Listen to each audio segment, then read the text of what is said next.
La remontée de vos globules blancs et votre état général autorisent votre retour à domicile.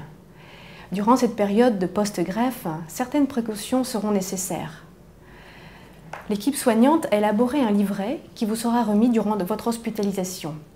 Il reprendra les points essentiels tels que l'hygiène, l'alimentation, les habitudes de vie, votre surveillance journalière et l'entretien de votre cathéter.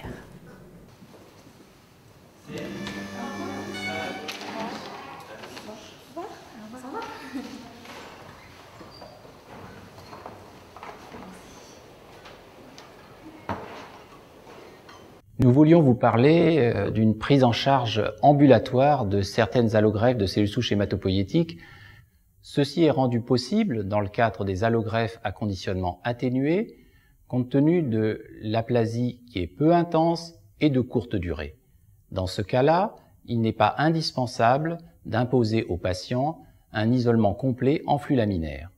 Moyennant quoi, il faut exercer une surveillance particulièrement prudente en hôpital de jour très régulièrement et surveillant notamment tout ce qui pourrait concerner des complications infectieuses, hémorragiques et plus particulièrement encore tout signe de maladie du greffon contre l'hôte avec une nécessité d'autosurveillance sur lequel nous insisterons.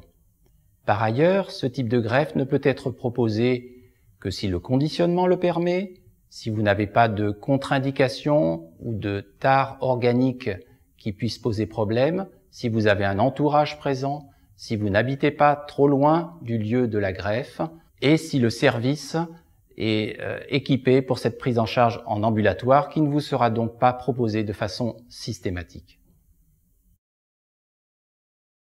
Une allogreffe à conditionnement atténué vous a été proposée. Vous serez hospitalisé pour une durée de 7 jours et pourrez rentrer à domicile au lendemain de la greffe si tout va bien. Durant cette courte période d'hospitalisation, nos équipes soignantes vous expliqueront les précautions à prendre à domicile ainsi que les surveillances spécifiques à effectuer. Durant les premiers 15 jours, il y a un risque de neutropénie fébrile, de saignement, de mucite. En cas de fièvre répétée ou de saignement, il faudra avertir rapidement le service pour vous réhospitaliser afin de vous traiter par antibiothérapie ou autre. Le service est joignable 24 heures sur 24 et 7 jours sur 7 au téléphone. D'autre part, vous pourrez parler de vos problèmes lors de vos consultations en hôpital de jour de greffe 2 à 3 fois par semaine. Dès votre venue, l'infirmière vous demandera si des problèmes se sont posés à domicile, vous prélèvera un bilan sanguin et vous posera une perfusion si nécessaire. Par la suite, le médecin vous auscultera et, si besoin, modifiera votre traitement. À votre retour à domicile, un carnet de suivi post-greffe vous sera délivré. Vous y retrouverez les différentes informations délivrées pendant l'hospitalisation. Vous pourrez vous y référer, y noter les éléments, le montrer à votre médecin traitant et vous y référer en cas de question. Dès que vous serez chez vous, il sera nécessaire de prendre des précautions alimentaires pendant environ 3 à 6 mois. L'objectif est d'exclure les aliments pouvant contenir des germes nocifs pour votre santé.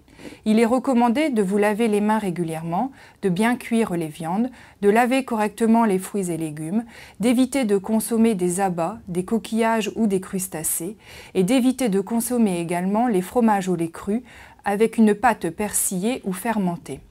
Une diététicienne se tiendra à votre disposition pour de plus amples informations.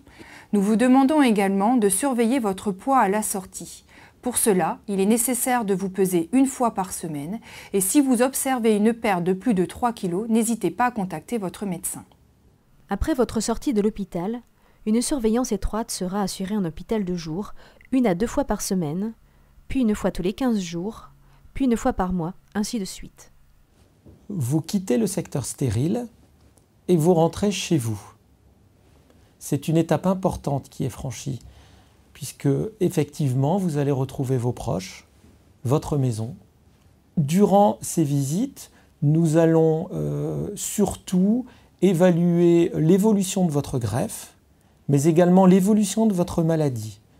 L'évolution de votre greffe sera surtout par l'appréciation, par l'évaluation de la cohabitation entre votre organisme et les cellules sanguine de votre donneur, ce que nous appelons en termes médicaux le chimérisme.